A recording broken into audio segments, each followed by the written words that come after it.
क्या आप जानते हैं जिस देवता के स्वयं इंद्र, यम और ब्रह्मा तक भय खाते हैं, वही देवता भक्त के लिए सबसे बड़ा रक्षक भी बन जाता है। सूर्य के पुत्र शनिदेव की यह कथा आपके जीवन की सोच को बदल देगी। सूर्यपुत्र शनिदेव की संपूर्ण कथा, न्याय का देवता या भय का प्रतीक। भारतीय सनातन परंपरा में शनिदेव का नाम आते ही लोगों के मन में भय, दंड, पीड़ा और कठिनाइयों की छवि उभर आती है। शनिवार, काला रंग, लोहा, तिल, कौवा, सब कुछ जैसे डर से जुड़ा हुआ प्रतीत होता है। परंतु क्या शनिदेव केवल दंड देने वाले देवता हैं?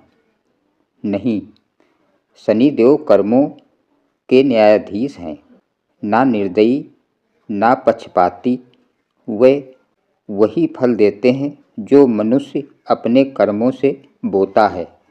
शनिदेव की कथा केवल भय की नहीं, बल्कि संघर्ष, तपस्या, आत्मबल और निष्पक्ष न्याय की अद्भुत गाथा है।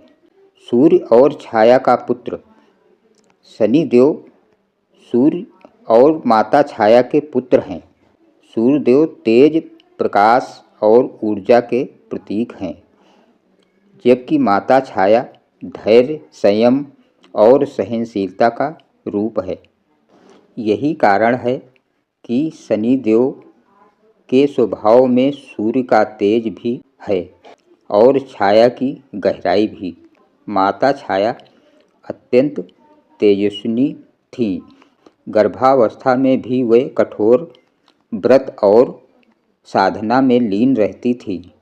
कहा जाता है कि गर्भ में ही शनिदेव ने कठोर तप किया, जिससे उनका स्वरूप काला हो गया।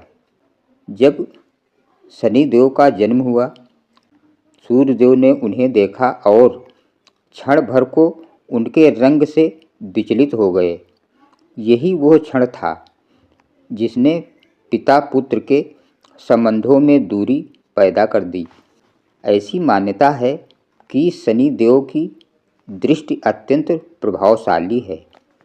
जिस पर पड़ जाए उसका अहंकार, झूठा वैभव और अधर्म नष्ट हो जाता है। एक बार सूर्यदेव ने शनिदेव की शक्ति को परखने के लिए उनसे अपनी ओर देखने को कहा। शनिदेव ने विनम्रता से मना किया, लेकिन सूर्यदेव के आग्रह पर उन्होंने दृष्टि डाल दी। परिणाम स्वरूप सूर्यदेव का तेज क्षीण हो गया। उनकी सत्ता, गर्व और आत्ममुग्धता को गहरा आघात लगा। यह घटना दर्शाती है कि शनिदेव की दृष्टि विनाश नहीं, बल्कि अहंकार का शमन करती है।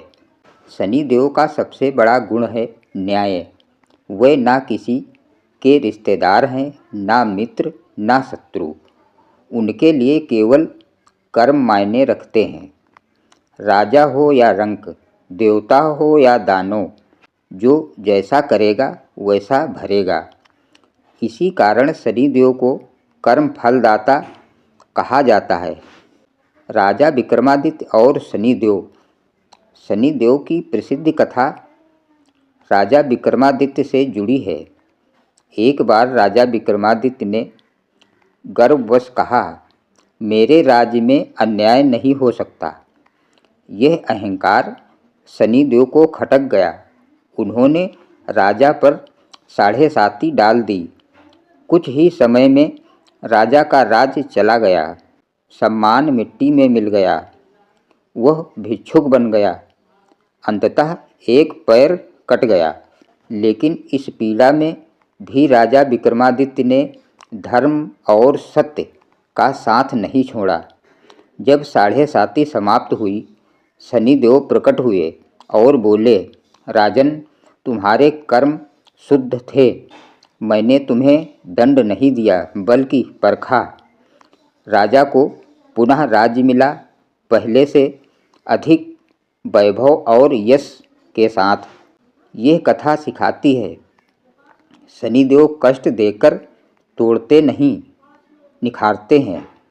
हनुमान जी और शनिदेव। जब रावण ने शनिदेव को बंदी बना लिया था, तब शनिदेव अत्यंत पीड़ा में थे। उसी समय हनुमान जी लंका पहुँचे। हनुमान जी ने शनिदेव को मुक्त कराया। प्रसन्न होकर शनिदेव ने वरदान दिया, जो भी हनुमान जी की भक्ति करेगा उस पर मेरी वक्र दृष्टि का प्रभाव कम होगा। इसी कारण शनिवार को हनुमान जी की पूजा करने से शनि दोष शांत होता है। शनिदेव और यमराज का संबंध। शनिदेव और यमराज सगे भाई हैं। यम मृत्यु के बाद न्याय करते हैं। शनि जीवित अवस्था में कर्मों का फल देते हैं। यम दंड देते हैं। शनि सुधार करते हैं।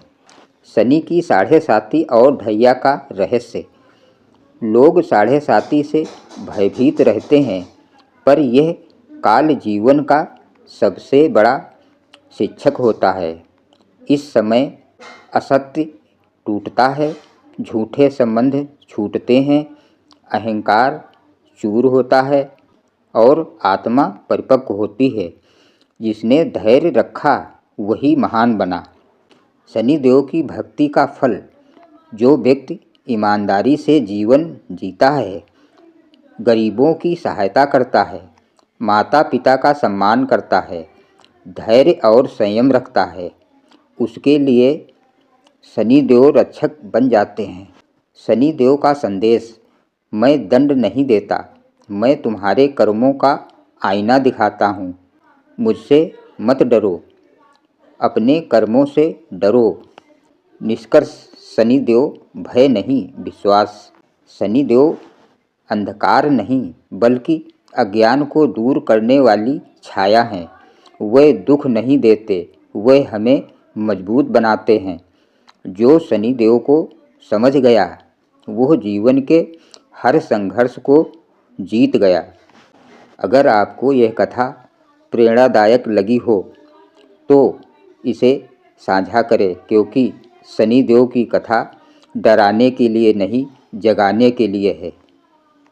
तो दोस्तों, ये कथा आपको कैसी लगी कमेंट बॉक्स में ज़रूर बताइए।